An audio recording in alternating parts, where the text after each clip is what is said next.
இந்த விஷயத்த இவர் விசாரிக்க கூடாது. பஞ்சாயத்து தலைவரே இவரு தானே, வேற யார் விசாரிப்பா? இருக்காங்க, நான் வர சொல்றேன்.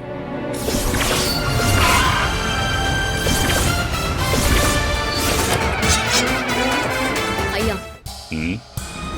அவங்க வீட்டை என் பேருக்கு எழுதி கொடுத்திருக்காங்க. அப்போ அது எனக்கு சொந்தமான வீடு தானே.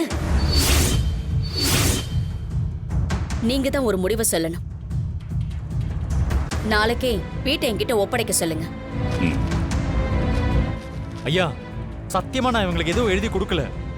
இவங்க ஏதோ ஃப்ராட் வேலை பண்ணிருக்காங்க.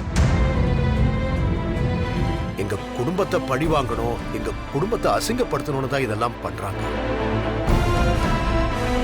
கண்டிப்பா இதுல உண்மை இருக்கும்னு எனக்கு தோணலங்க ஐயா. ஆமாங்க ஐயா, இவங்க நிறைய பேரை ஏமாத்திருக்காங்க.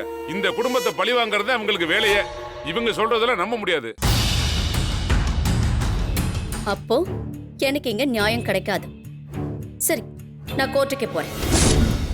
ஓ, அதுக்கு மேல உங்க விருப்பம்.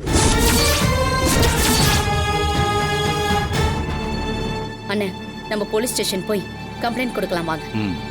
ஒரு நிமிஷம்.